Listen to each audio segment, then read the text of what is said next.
Vous vous trouvez dans les archives secrètes du Vatican en 1910, observant les mains tremblantes d'un médecin qui brise le sceau royal d'un bocal en cristal. L'odeur du formaldéhyde emplit vos narines et vous noue l'estomac.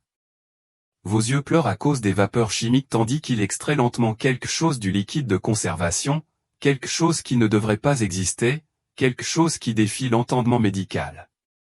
Le médecin laisse tomber ses instruments dans un fracas métallique qui résonne dans la chambre de pierre. « Mère de Dieu », murmure-t-il en italien en se signant. Ce que vous voyez est resté caché à l'histoire pendant 77 ans. Mais ce que vous voyez n'est pas seulement un tissu préservé. C'est la preuve que l'anatomie déformée d'un homme a détruit un empire et torturé 4 reines jusqu'à leur tombe. Il s'agit du membre préservé de Ferdinand III d'Espagne. Mesurant plus de 35 cm de long, fin comme un pouce à la base, mais gonflé jusqu'à l'épaisseur d'un poing à l'extrémité, couvert d'étranges excroissances et tordu à un angle impossible. Cette relique grotesque explique pourquoi l'Espagne a perdu un empire. Pourquoi 3 reines sont mortes jeunes et pourquoi les médecins royaux ont dû jurer le secret sous peine de mort. Il ne s'agit pas d'un énième scandale royal salace que les historiens ignorent poliment. Il s'agit des preuves médicales dissimulées qui expliquent l'un des plus grands effondrements impériaux de l'histoire. Comment l'empire espagnol s'est effondré, non pas à cause d'une guerre ou d'une révolution, mais à cause de la malédiction anatomique d'un roi. Ce que vous allez découvrir changera à jamais votre compréhension de la chute des nations, du prix de la consanguinité et de l'horrible réalité du mariage royal. Vous apprendrez pourquoi les épouses de Ferdinand le traitaient de monstre, pourquoi les médecins de la cour avaient besoin d'une thérapie post-traumatique et pourquoi le Vatican lui-même avait accepté de dissimuler ses preuves. Vous découvrirez comment la dégénérescence génétique se transforme en catastrophe politique, comment l'horreur intime se transforme en humiliation nationale et comment 4 femmes ont été sacrifiées sur l'autel de la nécessité dynastique. C'est l'histoire que les puissantes institutions ont jusqu'à présent tenue secrète. Avant de sombrer dans ce cauchemar médical, abonnez-vous à notre chaîne pour visionner chaque vidéo dès sa sortie, car je dénonce les horreurs historiques que l'éducation traditionnelle ne vous enseignera jamais. Vous êtes au palais d'El-Escorial en 1784. Là où les murs de pierre abritent 3 siècles de fantômes des Habsbourg. Ce n'est pas seulement un palais. C'est une prison génétique où le sang royal se empoisonne à force de répétition. Les couloirs s'étendent à l'infini, chaque portrait affichant la même mâchoire saillante, les mêmes yeux exorbités, les mêmes signes de dégradation chromosomique. On y respire un air chargé d'encens qui ne peut masquer l'odeur du déclin. Dans la chapelle royale, les prêtres prient pour un air saint, tout en sachant que leurs prières vont à l'encontre des certitudes mathématiques. Mais regardez de plus près l'arbre généalogique accroché dans le bureau royal. Ce n'est pas un arbre. C'est une vigne torsadée qui se replie sur elle-même. Charles III a épousé sa cousine Germaine. Ses parents étaient oncles et nièces. En remontant 6 générations en arrière, on ne compte que 32 ancêtres uniques, là où il devrait y en avoir 128. Le sang Bourbon ne coule pas. Elle stagne, concentrant les défauts comme du poison dans un étang peu profond. Les généalogologues royaux calculent le coefficient de consanguinité à 0,254, plus élevé que si un frère épousait une sœur. Vous êtes témoin d'un suicide génétique déguisé en préservation dynastique. Le 14 octobre 1784, la reine Marie-Louise entre dans sa 20e heure de travail. Ses cris résonnent dans les chambres où les reines précédentes sont mortes, donnant naissance à des monstres. Les sages-femmes échangent des regards. Ils ont accouché d'enfants mort-nés aux mâchoires si prononcées qu'ils ne pouvaient fermer la bouche. Des princes nés avec des organes externes, des infantats dépourvus de parties essentielles. Imaginez la loterie génétique se déroulant dans cette chambre de naissance. Chaque poussée pouvait apporter le salut ou la damnation. Les dés de l'hérédité tombent, lestés par des siècles de sang contaminé. Le médecin traitant, Antonio Gimona, attend avec des instruments qui brillent à la lueur des bougies. Il a déjà accouché de bébés royaux. Certains ont vécu quelques minutes, d'autres ont survécu, tordus et brisés. Ses mains sont fermes, même s'il sait que ce qui surviendra pourrait compromettre l'avenir de l'Espagne. Le confesseur de la reine, le père Lorenzo, s'agenouille près de son lit, mais ses prières ressemblent davantage à des derniers vœux qu'à des bénédictions baptismales. On sent l'odeur de la sueur intense se mélanger au sang et au fluide de l'accouchement. L'histoire pivote sur cet instant. Puis le silence tombe comme un rideau. Aucun cri d'enfant ne vient rompre la tension. Gimona travaille frénétiquement, ses mouvements dissimulés par l'écran de la pudeur. Les minutes s'étirent comme des heures avant qu'une faible baleine n'arrive enfin. Mais c'est mal. Trop aigu, tendu. Les sages-femmes reculent. Même ces femmes qui ont tout vu reculent. Imaginez l'instant de la naissance où le destin révèle sa plus cruelle plaisanterie. Le visage de Gimbron se vide de ses couleurs tandis qu'il examine le nourrisson. Son assistante laisse tomber les serviettes, se signant à plusieurs reprises. Le prince vit, mais il est marqué. Les archives scellées de Gimona, découvertes en 1987, décrivent le développement monstrueux du membre masculin tordu sur lui-même tel un tire-bouchon portant des postules et d'étranges gonflements. L'anatomie qui devrait assurer la continuité de la dynastie promet en réalité sa fin. Mais les autres traits de Ferdinand paraissent normaux. La malédiction se cache sous les langes royaux. Le médecin de la cour prend une décision qui marquera l'histoire. Il rapporte seulement que le prince souffre d'une santé fragile nécessitant des soins particuliers. Marie-Louise tient son fils dans ses bras, sentant son poids, mais ignorant son fardeau. Elle voit ses yeux noirs, ses doigts parfaits, sa bouche en bouton de rose. Le monstre se cache là où les mères ne regardent pas. Dans sa confession privée au père Lorenzo, conservée dans les archives du Vatican, elle admet avoir senti que quelque chose n'allait pas. Les sages-femmes refusaient de me regarder dans les yeux. Elles l'ont bandé si vite, si étroitement. Quand j'ai demandé à examiner mon fils en profondeur, elles ont prétendu que cela mettrait sa santé en danger. La conspiration du silence commence aussitôt. Gimona n'informe que le roi, s'exprimant en latin médical pour atténuer l'horreur. Les nourrices sont choisies pour leur discrétion et leur illettrisme. Elles ne peuvent pas écrire ce qu'elles voient lors des changements. Des serviteurs spéciaux, tenus au secret sous peine de mort, s'occupent des besoins intimes du prince.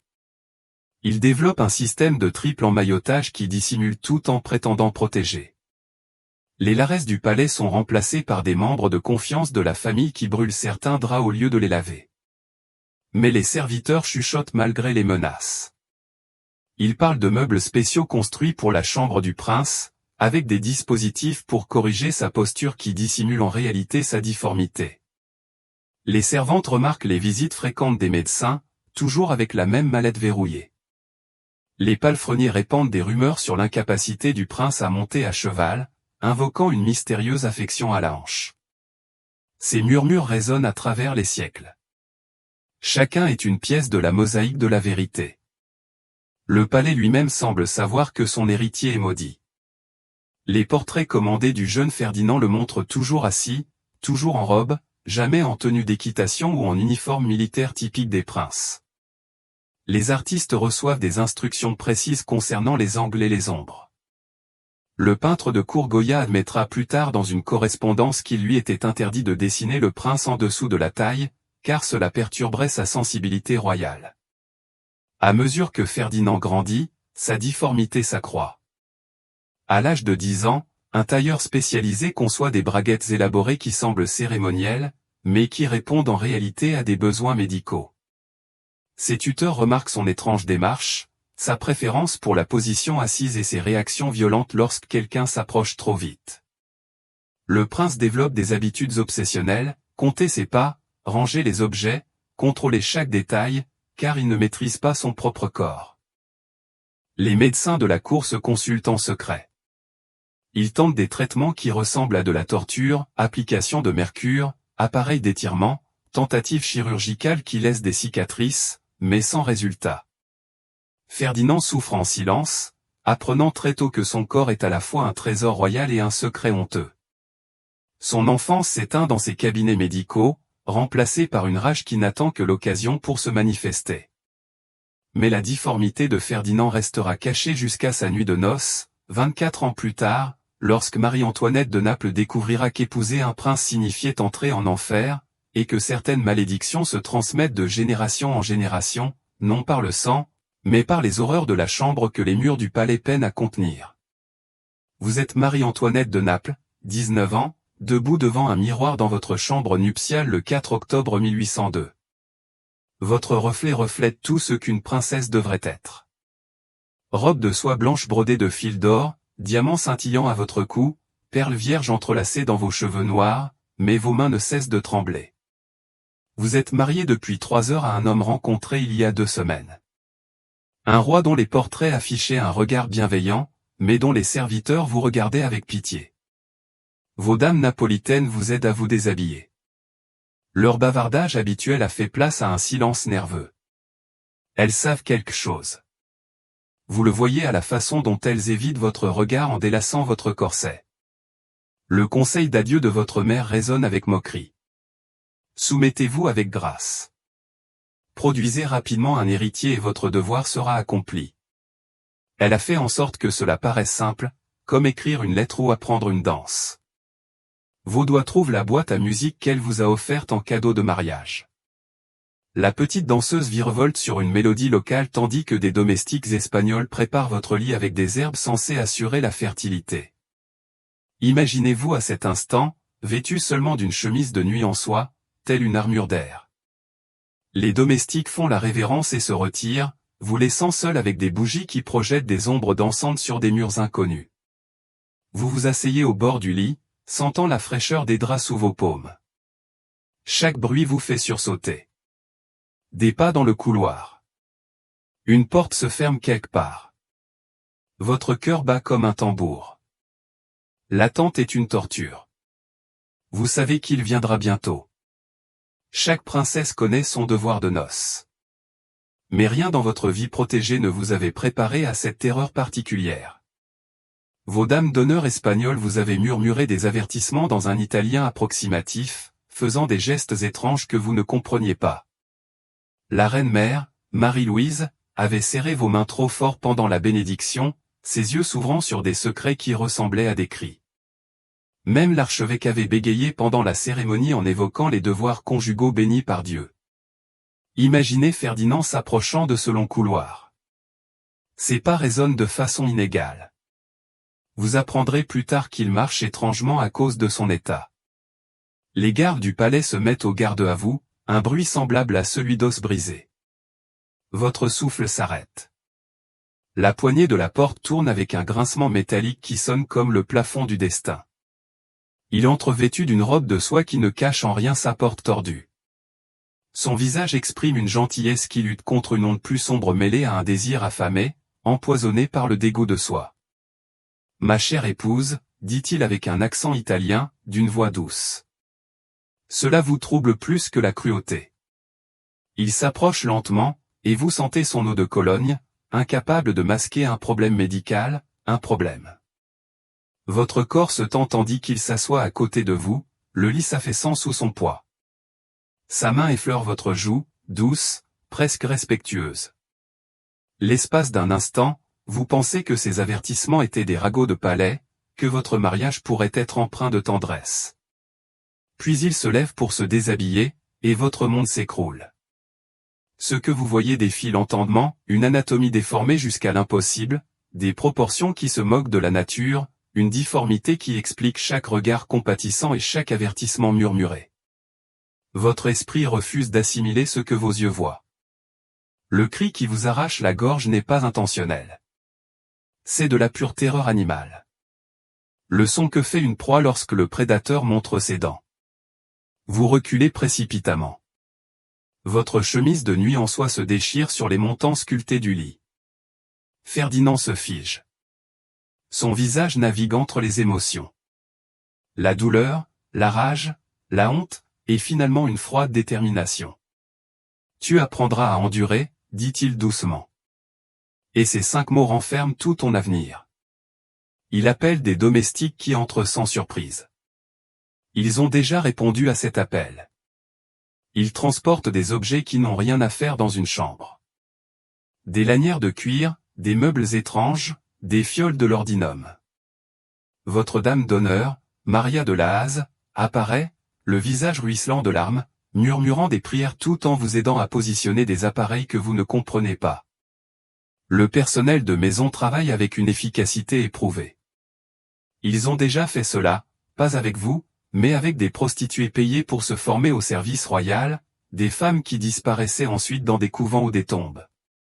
Le maître de cérémonie, dont Luis Cordoba, supervise depuis l'entrée son journal de cour, révélant plus tard, Sa Majesté avait besoin d'une assistance considérable pour accomplir ses devoirs royaux. Les protocoles établis avec les sujets précédents se sont avérés nécessaires. Ce qui se passe ensuite dépasse les mots. La douleur possède un vocabulaire que votre vie protégée ne vous a jamais appris. La dégradation se manifeste par des langues qu'il faut apprendre syllabe après syllabe. Le lordinum qu'il vous impose n'apporte pas l'inconscience, seulement la distance. Vous flottez au-dessus de votre corps, le regardant souffrir tandis que votre esprit cherche à s'échapper. Les heures passent, les minutes, les années. Le temps se brise comme tout dans cette chambre. Lorsqu'il s'achève enfin, vous restez immobile comme la mort, tandis que des domestiques s'affairent autour de vous. Ils changent les draps avec des mouvements maîtrisés, brûlent certains objets, appliquent des baumes sur les blessures qu'ils ont déjà soignées. Votre boîte à musique joue quelque part, la mélodie est désormais une parodie. Ferdinand s'habille et part sans un mot, mais sa respiration saccadée, satisfaite, honteuse, vous suit dans vos cauchemars. Maria de Laz vous tient la main et murmure, « Vous avez survécu, Majesté. Demain sera plus facile. » Le mensonge brûle plus que les blessures physiques. L'aube arrive comme un jugement. Vous n'avez pas dormi. Impossible de fermer les yeux sans voir une anatomie impossible. Sentir le cuir mordre la chair. Vos dames vous aident à vous habiller pour la messe du matin. Leurs mains douces couvrent les bleus de poudre. Leur savant agencement des vêtements dissimule l'épreuve. Dans le miroir, tu es inchangée, toujours belle, toujours royale. Seuls tes yeux révèlent la vérité, détenant un nouveau savoir qui te fait vieillir de plusieurs décennies en une seule nuit. Le palais conserve ses habitudes. Les courtisans s'inclinent et sourient, discutant météo et poésie. Au petit déjeuner, Ferdinand joue les époux dévoués, vous appelant « bien-aimé », tandis que vous luttez pour ne pas vomir.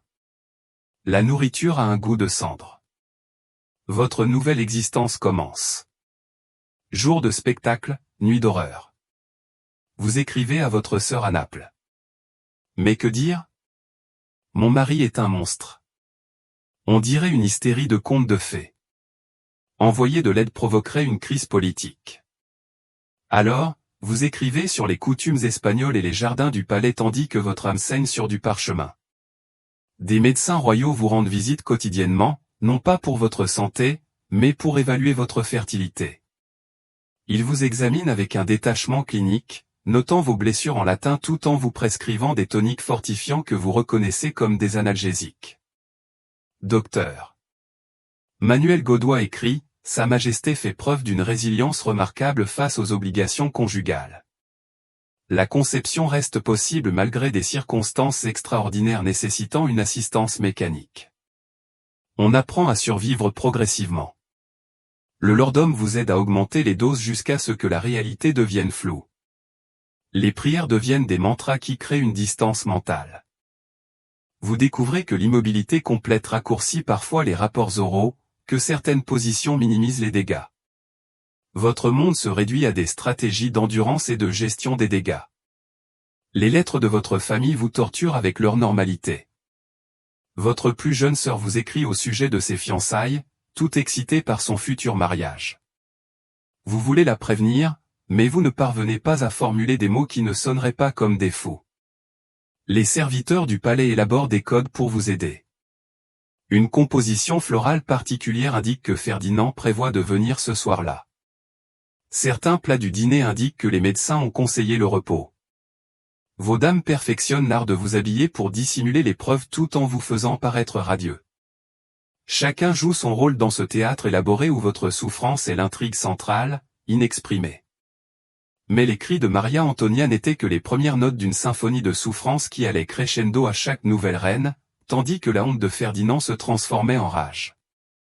et les aides mécaniques conçues pour permettre l'accomplissement du devoir royal se sont transformées en instruments de torture délibérés qui allaient rendre la cour espagnole tristement célèbre dans toute l'Europe pour des horreurs que les rapports diplomatiques ne pouvaient qu'évoquer dans un langage soigneusement codé. Vous vous trouvez dans l'atelier de l'artisan royal sous le palais de Madrid, où Antonio Mandé fabrique des appareils qui ne devraient pas exister. L'odeur du cuir et du métal emplit vos narines tandis que ses mains façonnent des entraves déguisées en dispositifs médicaux. Chaque pièce qu'il crée a une double fonction, rendre possible ce que la nature a rendu impossible tout en empêchant la victime de s'échapper. Son registre d'atelier, découvert lors des rénovations du palais en 1958, répertorie des objets en langage codé, un trône réglable pour le confort de Sa Majesté, un cadre stabilisateur pour les obligations royales, un appareil correcteur pour l'alignement matrimonial. Mais il faut comprendre qu'il ne s'agissait pas de simples contraintes.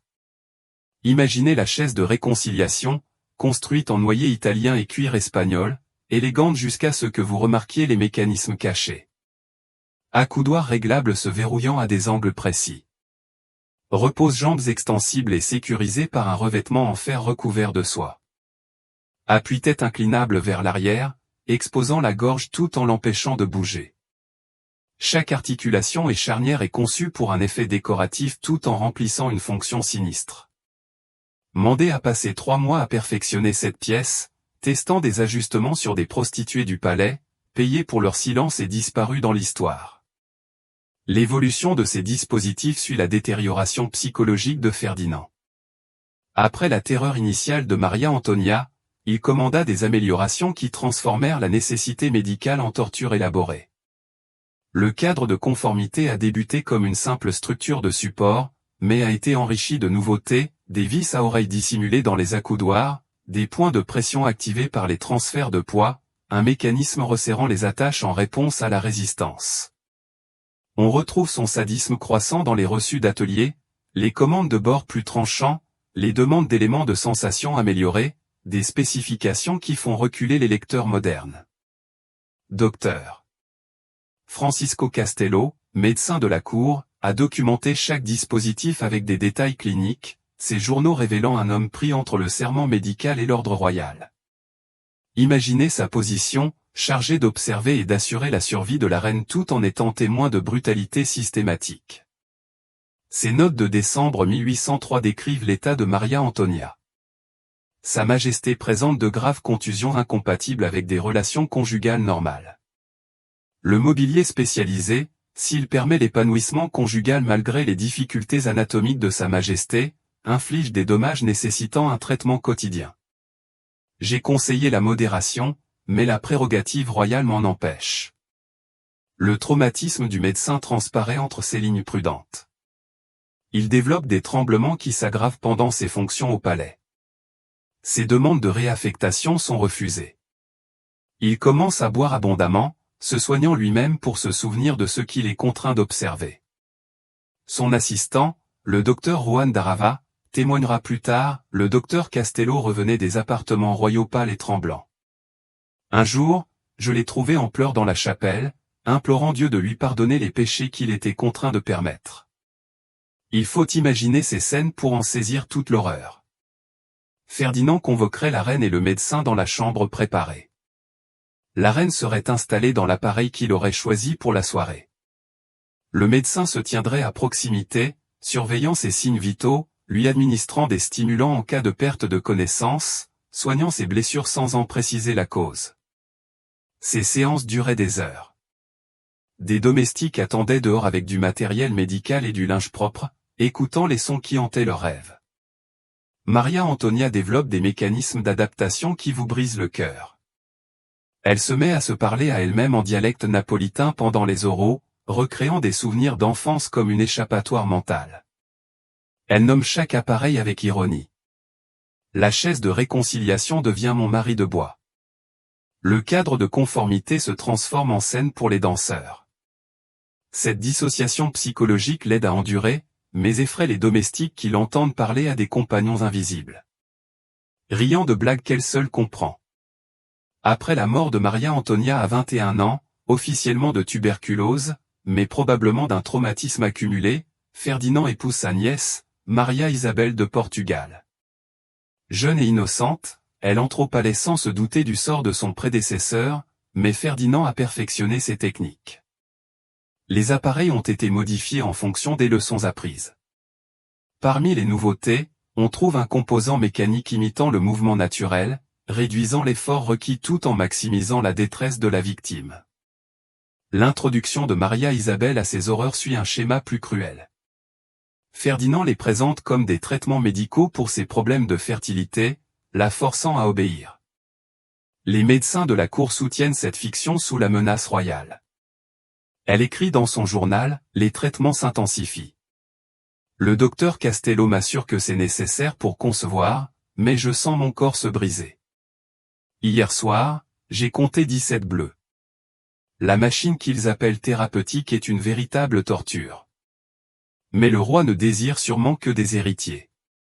Son innocence rend la victimisation plus grotesque encore. » Contrairement à Maria Antonia, qui percevait sa souffrance comme une cruauté, Maria Isabelle estime manquer à son devoir en trouvant les traitements insupportables. Elle s'excuse auprès de Ferdinand pour ses pleurs, remercie les médecins pour leurs soins, prie pour avoir la force de supporter ce qu'on lui présente comme une nécessité médicale. Cette manipulation psychologique ajoute des couches à la torture physique. On peut suivre la détérioration de l'état de Maria Isabelle grâce aux archives du palais. Son bégaiement apparaît, ses premiers mots se coincent dans sa gorge lors des audiences publiques. Puis viennent les tremblements, ses mains tremblant si fort qu'elle ne peut tenir une tasse de thé. Elle développe de mystérieuses fièvres qui la clouent au lit, bien que des observateurs notent que ces maladies coïncident avec les voyages de Ferdinand. À son retour, son état empire. Ces dames rapportent qu'elle s'exerce à des postures contre des meubles, essayant de préparer son corps aux fellations qu'elle sait à venir. En 1818, Maria Isabelle est enceinte, mais mourante. Les conséquences physiques des attentions de Ferdinand, combinées aux complications de sa grossesse, la clouent au lit. Mais il ne s'arrête pas. Les médecins protestent. Le docteur Castello finit par menacer de rendre publics les abus si Ferdinand ne permet pas sa guérison. Le roi riposte en faisant interner Castello pour épuisement nerveux. Son remplaçant, le docteur Pedro Castello, se montre plus conciliant. Maria Isabelle meurt en couche, non sans avoir obtenu de son confesseur sur son lit de mort la promesse de documenter ses souffrances. Le témoignage scellé du père Miguel de Santander, ouvert seulement en 1987, décrit des dispositifs et des pratiques qui remettent en question les croyances. Le moteur d'adaptation, l'échafaudage de soumission, le trône correctif. Chaque nom dissimule des mécanismes destinés à transformer la nécessité médicale en souffrance maximale. Il écrit, « La reine est morte en pardonnant à son bourreau, persuadée que sa souffrance était une épreuve divine. Je manque de sa grâce. Ce que j'ai vu dans ces chambres n'était pas une épreuve divine, mais une création satanique. » Arrive ensuite Marie-Joseph Amélie de Saxe. Troisième épouse de Ferdinand en 16 ans, elle est avertie. Des espions saxons ont recueilli des renseignements sur les pratiques médicales particulières de la cour espagnole. Elle est accompagnée de son propre médecin, le docteur Friedrich Zimmermann, qui documente tout avec la rigueur allemande. Ces rapports à la cour saxonne, conservés aux archives de Dresde, fournissent nos descriptions techniques les plus détaillées des instruments de torture. L'œil clinique de Zimmermann saisit ce que les sources espagnoles euphémisent. Il esquisse des mécanismes, note des mesures, calcule des vecteurs de force. Son schéma du dispositif de réconciliation royale montre un engin qui aurait sa place dans une chambre d'inquisition, avec des points de pression réglables ciblant les nerfs, des systèmes de contention qui se resserrent sous l'effet de la lutte, des aides au positionnement qui forcent des angles artificiels. Il note les modifications entre les versions, observant comment chaque itération gagne en sophistication et en cruauté. Maria Joseph ne survit que 11 mois. Contrairement aux reines précédentes, elle se défend, tentant de s'échapper à 2 reprises, refusant d'entrer dans les chambres préparées, et attaquant une fois Ferdinand avec un coupe-papier alors qu'il s'approchait de son lit. Cette résistance conduit à de nouveaux dispositifs conçus pour les victimes non opérantes.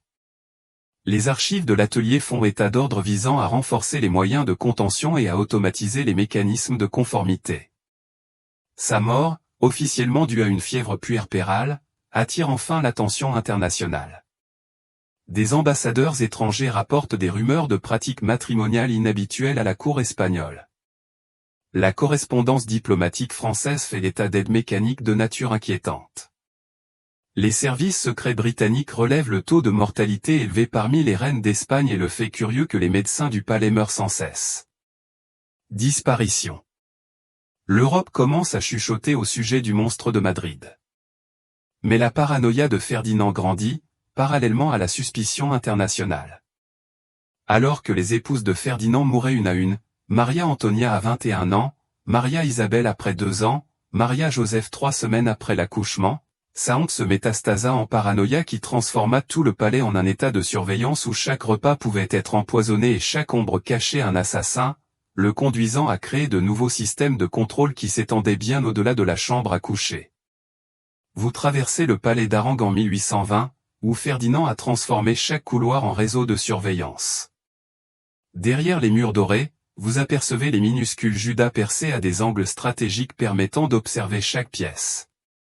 Le bruit de vos pas résonne différemment ici, car les murs sont creux et abritent des passages où les auditeurs s'accroupissent avec leurs carnets. Vous respirez prudemment, sachant que même les tailles sont documentées. Le palais est devenu un organisme vivant qui observe, écoute et rend compte à son maître paranoïaque. Le système de Judas a commencé simplement parce que Ferdinand voulait surveiller ses épouses lorsqu'elles se croyaient seules. Mais arrêtez-vous un instant et considérez comment le voyeurisme a évolué vers une surveillance omniprésente. Les schémas secrets du maître charpentier José Guerrero révèlent un réseau rivalisant avec les opérations de renseignement modernes. Des points d'observation primaires sont situés dans les chambres, certes, mais aussi dans des positions secondaires, couvrant les vestiaires, les chapelles privées et même les toilettes. Des trous tertiaires surveillent les quartiers des domestiques, garantissant ainsi la surveillance des gardes. Le quotidien de Ferdinand s'articule autour de ces observations. Il se réveille à l'aube, immédiatement, et vérifie les judas préétablis. On peut suivre son chemin à travers des couloirs secrets. D'abord dans les appartements de Maria Joseph, où il observe sa tenue tout en prenant des notes sur ses amants potentiels. Puis dans les quartiers des domestiques, où il consigne des conversations chuchotées. Son journal, découvert en 1936, contient des milliers d'entrées. La servante de Maria lui toucha l'épaule d'un air trop familier. Enquêté. Le valet Carlos détourna le regard en passant devant la reine. Possible complot. Le personnel de cuisinerie. Une moquerie traîtresse. Imaginez l'existence de la reine sous cet examen minutieux. Maria Joseph réalise que les murs ont des yeux lorsqu'elle remarque des poussières dansant dans de minuscules faisceaux lumineux qui ne devraient pas exister. Elle teste sa théorie en mettant en scène de fausses conversations, puis observe les réactions de Ferdinand confirmer ses soupçons. Cette connaissance ne libère pas, elle terrifie. Chaque instant d'intimité devient une performance. Elle élabore des codes complexes avec des serviteurs de confiance, menant de vraies conversations tout en discutant apparemment de météo. Le rituel de dégustation représente la manifestation la plus visible de la paranoïa. Ferdinand emploie 12 dégustateurs officiels, mais la complexité du système défie toute logique. Chaque repas comporte plusieurs étapes, inspection des ingrédients, préparation, surveillance, dégustation initiale, confirmation secondaire et vérification finale. Les dégustateurs eux-mêmes sont sélectionnés par tirage au sort quelques instants avant le service. Vous assistez à des cérémonies élaborées où des hommes adultes consomment cérémonieusement des cuillerées pendant que des médecins surveillent leurs signes vitaux. Miguel Fernandez, le dégustateur en chef, laisse le seul témoignage d'initié sur cette folie. Ses mémoires décrivent comment il se tenait devant des tables chargées de mets royaux, sachant que chaque bouchée pouvait entraîner la mort. La torture psychologique dépassait les risques physiques pour les goûteurs, qui développaient des troubles anxieux et refusaient de manger en dehors de leurs fonctions au palais. Fernandez écrit, « Nous étions devenus l'ombre de nous-mêmes, effrayés par la nourriture elle-même. J'ai vu des collègues dépérir, trop effrayés pour faire confiance à des aliments qu'ils n'avaient pas personnellement testés. » Mais le système de Ferdinand crée les dangers même qu'il est censé prévenir. Les domestiques, désespérés par une surveillance et des soupçons constants, fomente de véritables complots. Le complot de la pâtisserie empoisonnée de 1821 débute par la frustration du personnel de cuisine, mais se transforme en véritable projet d'assassinat lorsqu'ils réalisent qu'ils sont déjà soupçonnés.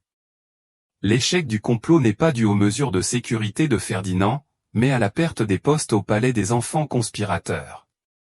La nécessité économique l'emporte sur les pulsions régicides. La surveillance s'étend à l'administration coloniale, tandis que Ferdinand est obsédé par les observations en chambre et les protocoles d'empoisonnement. Les colonies américaines de l'Espagne déclarent leur indépendance une à une. Les dépêches coloniales s'empilent sans être lues sur son bureau, tandis qu'il documente les serviteurs qui ont jeté un coup d'œil à Maria-Joseph. On y voit des priorités grotesques, des notes détaillées sur la révérence suspecte d'une servante, à côté de rapports ignorés sur les victoires de Simon Bolivar. L'Empire s'effondre tandis que le roi compte le nombre de fois où sa femme se touche les cheveux. Les observateurs internationaux documentent ce dysfonctionnement avec stupeur. L'ambassadeur de France, le comte d'Iffer, écrit à Paris. Sa Majesté catholique consacre 16 heures par jour au protocole de sécurité, tandis que les révolutionnaires contrôlent la moitié de ces territoires. Hier, il a interrogé les laresses du palais pendant 3 heures sur l'usage du savon, soupçonnant des armes chimiques. Alors que la nouvelle de l'indépendance du Mexique arrivait, l'Empire se dissipait dans sa vision périphérique. La paranoïa sexuelle de Ferdinand atteignit des sommets spectaculaires.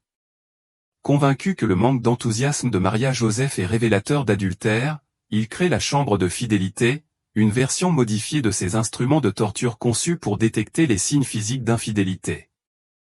Les médecins du palais reçoivent l'ordre de procéder à des examens à l'aide de cet équipement. Le refus du docteur Zimmermann entraîne sa mort mystérieuse, officiellement due à une fièvre soudaine, mais présentant des symptômes évoquant un empoisonnement. Son remplaçant, le docteur Luis Montero, obtempère, mais développe une dépendance à l'opium pour s'acquitter de ses fonctions. Il faut comprendre comment la paranoïa se transforme en prophétie autoréalisatrice. L'obsession de Ferdinand pour la fidélité de Maria-Joseph la pousse à chercher du réconfort ailleurs. Non pas dans des relations physiques, mais dans des liens affectifs avec des dames d'honneur, des regards échangés avec des courtisans compatissants, des conversations chuchotées avec des prêtres au sujet de ses souffrances. Ces intimités innocentes observées à travers des Judas confirment les soupçons de Ferdinand.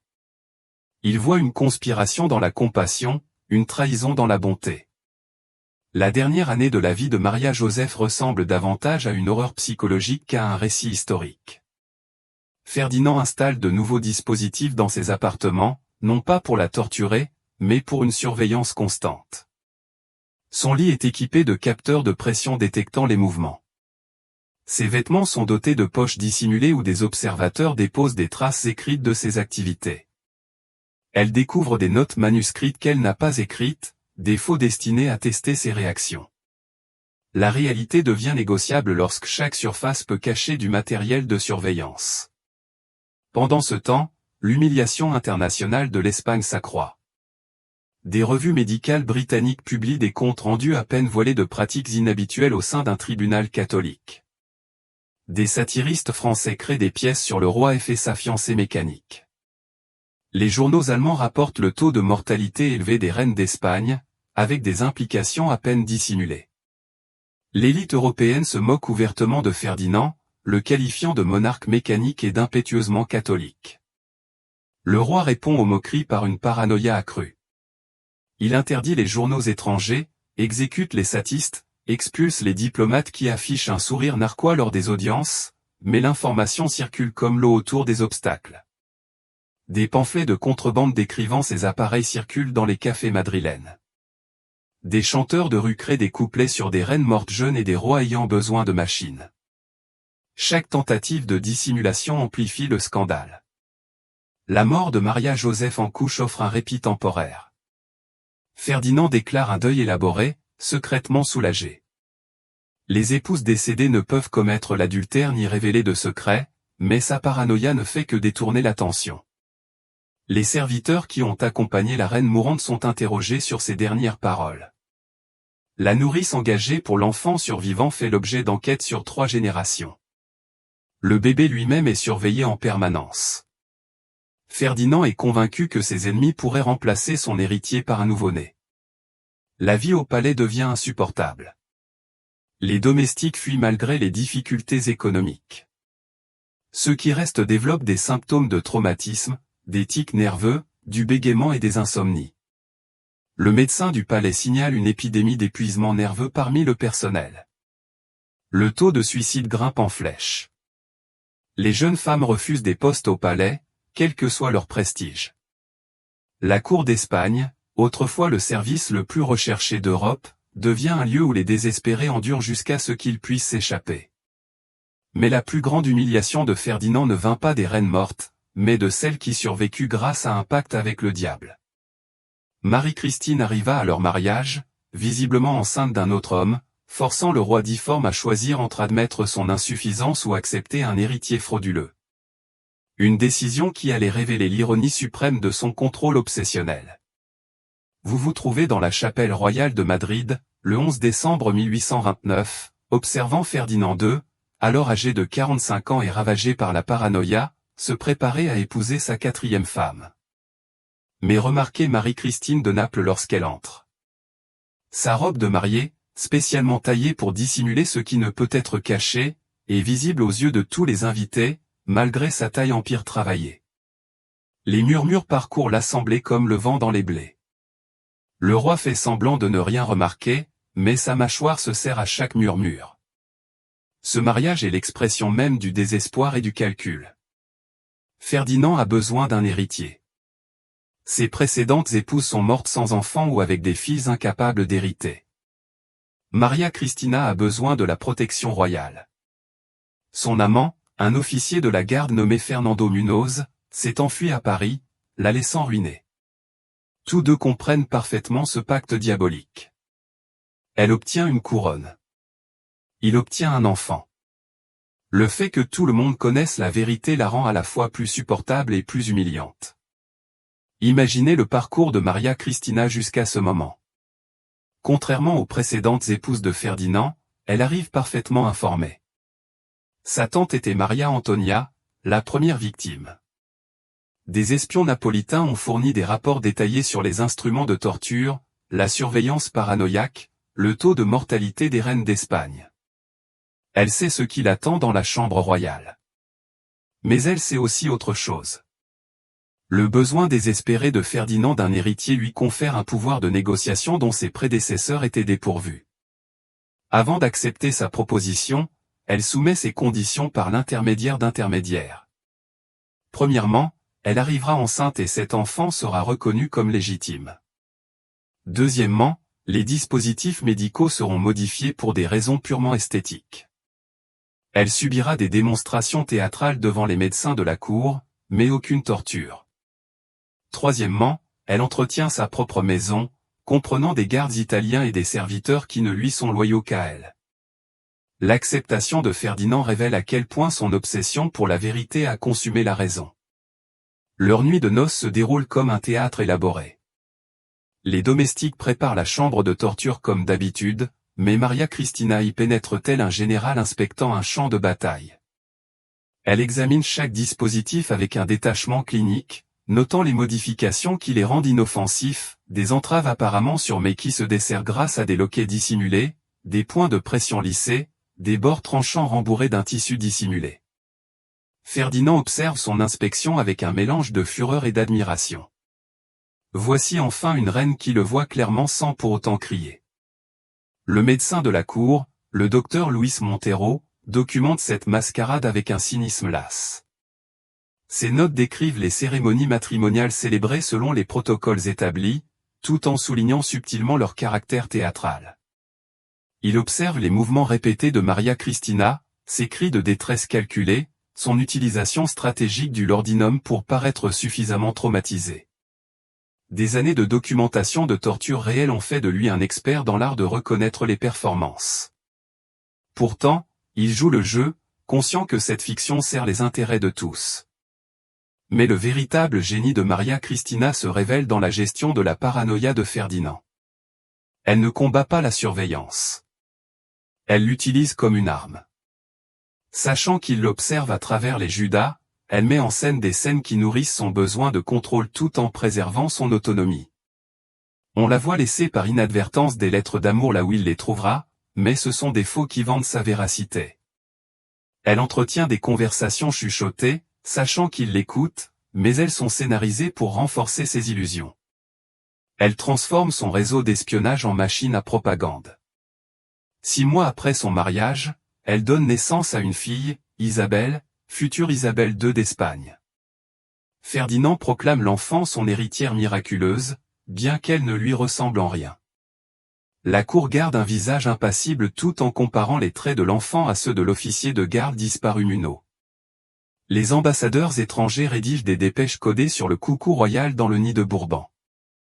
Mais le besoin d'héritage de Ferdinand l'emporte sur la vérité évidente. Il commande des portraits fictifs, ordonnant même à des artistes de peindre Isabelle avec le nez Bourbon distinctif qui lui manque visiblement. Les enquêtes de paternité qu'il ordonne secrètement deviennent des exercices d'auto-illusion. Des détectives privés suivent Munot jusqu'à Paris, confirmant sa présence en Espagne lors de la conception. Les médecins comparent les traits d'Isabella à ceux de ses 2 parents, notant avec diplomatie une forte influence maternelle. Les généalogologues établissent des tableaux génétiques détaillés, prouvant que l'absence de ressemblance confirme en réalité la paternité par l'expression de traits récessifs. Chaque enquête aggrave l'humiliation tandis que Ferdinand feint de croire à des preuves fabriquées. Il faut apprécier la maîtrise psychologique de Maria Cristina. Elle offre à Ferdinand ce que les reines précédentes n'avaient pas pu lui offrir, l'illusion de la puissance. Leurs rencontres amoureuses programmées se poursuivent, mais elle a transformé la torture en théâtre. Elle gémit de manière convaincante, se débat avec art, émerge avec des bleus soigneusement placés grâce à un maquillage dissimulé. Les appareils fonctionnent comme des machines de scène tandis qu'elle livre des performances dignes de la Scala. Ferdinand sait que c'est faux, mais accepte la fiction, car l'alternative d'admettre son impuissance totale le détruirait. Cet arrangement aurait pu perdurer indéfiniment, mais le corps de Ferdinand le trahit encore davantage. Des années de traitement au mercure pour des maladies supposées, combinées à une détérioration génétique, se traduisent par des crises d'épilepsie et une paralysie partielle.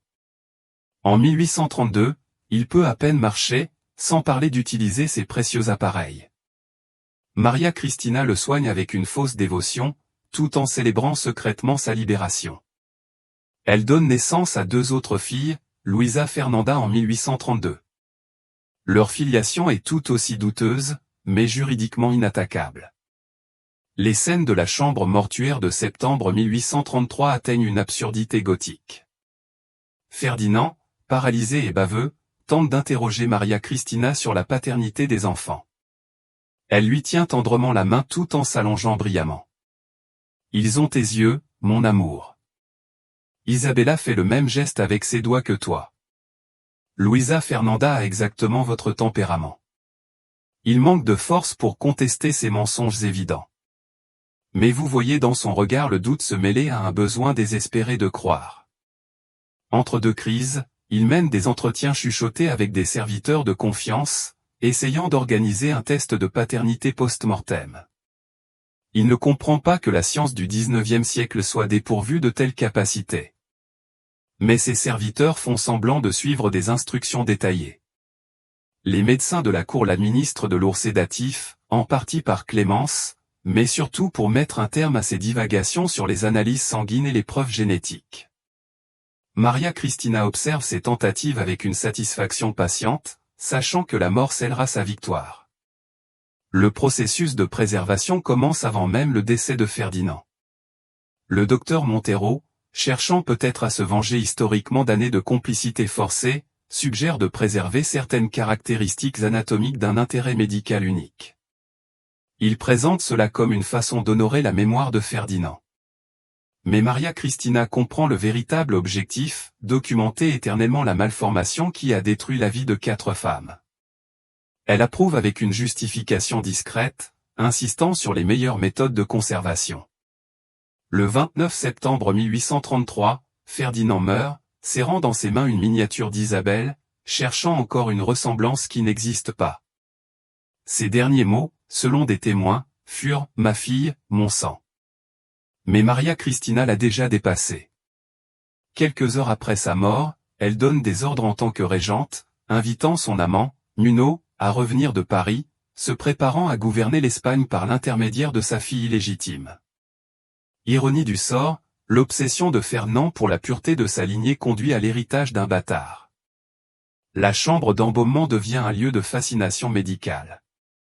Les médecins qui ont consacré leur carrière à faciliter la torture documentent désormais son origine avec une précision scientifique. Ils mesurent, dessinent, photographient et préservent l'anatomie grotesque qui a défini 4 règnes de terreur. Le rapport d'autopsie du docteur Montereau, scellé depuis plus d'un siècle, décrit une déformation sans précédent, suggérant une mutation génétique catastrophique, rendant impossible le fonctionnement naturel tout en créant la capacité de recourir à la violence assistée mécaniquement. Même en latin clinique, l'horreur résonne. Des représentants du Vatican arrivent pour superviser la préservation, conscients que ces preuves menacent la légitimité royale en Europe. Le cardinal Lambruschini supervise personnellement le scellement des spécimens dans des récipients en cristal, garantissant ainsi leur conservation dans les archives papales. L'Église qui a béni les mariages de Ferdinand cache désormais la preuve de leur impossibilité. Pourtant, elle préserve plutôt qu'elle ne détruit. Peut-être comprend-elle que l'histoire exige des témoins, même de ses pires moments. La régence de Marie-Christine transforme l'Espagne. Elle ouvre les chambres de torture au public, prétendant révéler la folie de Ferdinand tout en célébrant sa survie. Les appareils deviennent des pièces de musée, purifiées de leur sang, mais sans signification. Elle commande des pièces sur sa mort, soulignant son impuissance tout en se présentant comme une épouse endurcie. L'histoire est écrite par les survivants, et elle survit grâce à son talent théâtral. Mais l'héritage frauduleux s'étend au-delà de l'Espagne. Isabelle II grandit en sachant pertinemment qu'elle est illégitime. Les serviteurs du palais veillent à ce qu'elle entende des rumeurs sur son véritable père. Ce savoir façonne son règne, la poussant à des comportements sexuels extrêmes, comme pour prouver qu'elle n'a rien hérité de la difformité de Ferdinand. Elle prend ouvertement des dizaines d'amants, donne naissance à des enfants de pères différents, règne dans sa chambre comme Ferdinand a tenté, sans succès.